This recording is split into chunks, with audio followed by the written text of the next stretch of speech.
I'd love that. I hope you're right. I hope they're making it. A few people have told me that they're kind of refusing to make it, which I think is a shame. If they've made 3 Dark Souls games and they're all kind of similar tone, why can't they expand on Bloodborne? I would even take a prequel about Lady Maria. I thought she was quite interesting. Father Gascoigne, give me that prequel.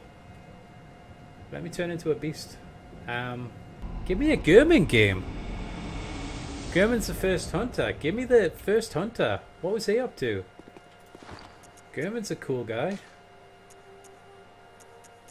They're singing that music. Alright. Let's use this stuff then. Gehrman, animated dolls. What's he doing that for? What's he been doing with this doll? Yeah, I really hope, because this is one of my favourite games of all time now, easily. One of my favourite games.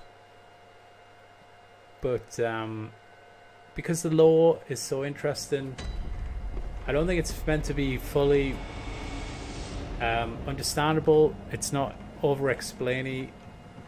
I think they even put in stuff that contradicts other things.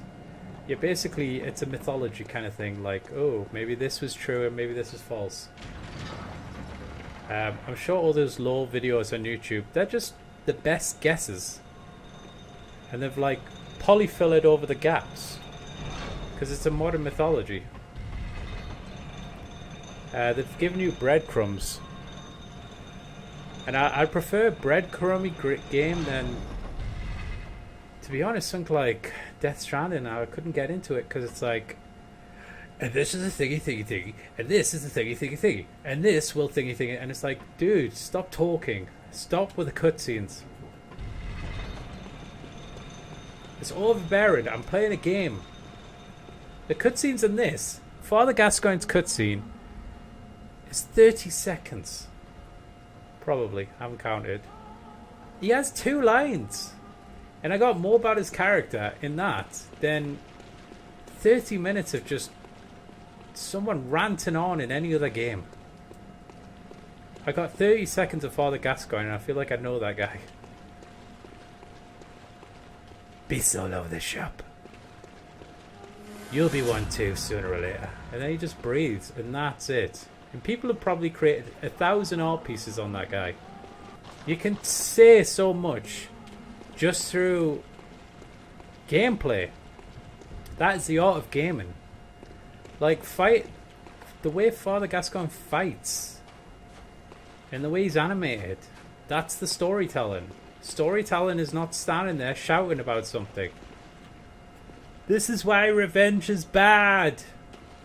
Because the bad guy also has a life and family. Wow. Alright, I'm done ranting. Exactly. And you might miss that. It might... On my New Game Plus, I'd never interacted with the window, but it's like, okay, there's a daughter here who wants her father back, and the mother's missing, and then you can find the mother's body, and it's implied that maybe Father Gascoigne had killed her. Like, you can just pick up these little, whatever, vignettes even, and it paints the picture for you. That's the storytelling. It's not them literally telling you the story. Which I hate, because it's like, you know what the most critically acclaimed games are now? The ones that try to emulate movies the most. I haven't played Last of Us 2, but that's what everyone's talking about. And it's like, look at the facial capture. Look at the animation. Look at the 2,000 pages of dialogue. And it's like, no, what you're doing is you're trying to make a movie. Stop trying to make movies. Ghost of Tsushima. Stop trying to make it look like the movie. You've got the Kurosawa mode. That is not gaming. Alright? Gaming is what I've said before. Bloodborne is a game and a story. Without compromising either of them. It just really... It knocks me where it's going. Because it's like... Huge value IPs are just trying to replicate the feeling of watching a film or a TV show. And I think they're just losing the grasp on pure the pure gameplay experience. Yeah, I totally agree with you, man. I'm gonna read that out in case, because I'm like streaming onto different sites. Most of those games are popular because of casual gaming fans, whereas games like Dark Souls fill you with a sense of accomplishment for progressing. Yeah, and I think that's completely true. And it hasn't, like, what's the feeling of it? It hasn't compromised itself for a kind of a broader audience, but it's gained a broader audience for not compromising. Like, I heard a statistic that the last Dark Souls game, might be completely wrong, Dark Souls 3 sold more than the last Halo game.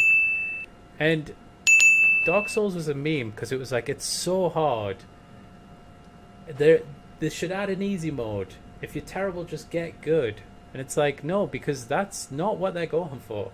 They want you to be stuck, but they're going to help you because you're going to lose about a minute. You can run back to the area you were at, but there's not going to be an algorithm that makes the game easier for you and makes the enemies easier to kill now. No, you'll have to just get over it. And it's pushing through that wall, and then you're like, I did it. Finally, I did it. I'm through it. On to the next one. And that, like, commitment to that goal, that focus, is why they've just got like this community and this like hardcore following. Everyone's like, what's Elden Ring about? Like, you know, when's it coming out? I do think, I don't know if I don't want to rant about casuals. Like, it's completely fine to be a casual gamer. I don't think games should be like, you know, hard for the sake of being hard either. But yeah, even Spider-Man. I'm trying to think of all the big IPs I've played. Spider-Man and God of War. God of War, I played it on the channel. And I was like, why is this great? You've lost one of the best things about the game, which was the boss fights. The boss fights were insane in God of War 3. They were so varied. They were so unique and hard.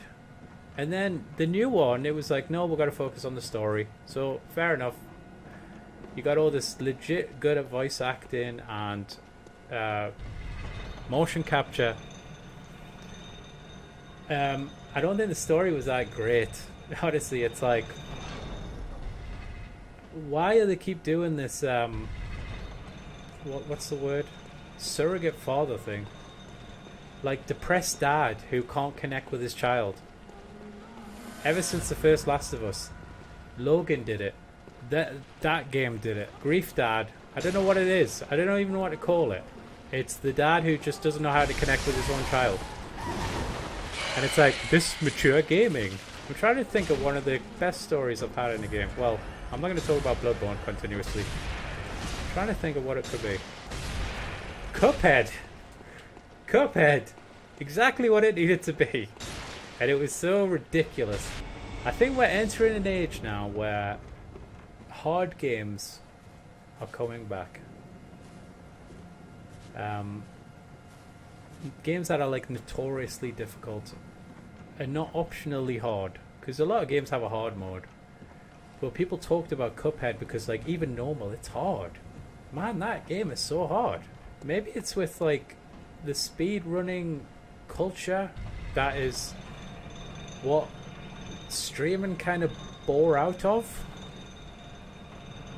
Okay, I've never checked it out. So that says, albeit vague, Monster Hunter has a decently good story. Is that like, did that start on Nintendo and then kind of come over to other consoles? Because I've never checked it out, and I think it's a Capcom game. But I've heard that they're massive sellers. Never played them myself. Resident Evil as well. Oh, that has got a little crazy, to be honest. The good thing about the last one, although actually I cannot praise 7 for the story. 7 is a game of two stories. The first half is the DNA of Resi, like You're in a messed up situation. There's absolutely B-movie tier puzzles, eccentric characters, blah blah blah. Second half of the game, okay, there's a haunted child straight out of a Japanese horror film, and now it's got superpowers, and you're like, what is this? What is this? Why am I on a boat? Why wasn't it just Texas Chainsaw Massacre meets, I don't know, the X-Files? Why'd you have to bring the Ring into it? Why are they afraid of haunted children? Stop that trope. I mean, Red Dead Redemption 2, but I couldn't get into the gameplay of that.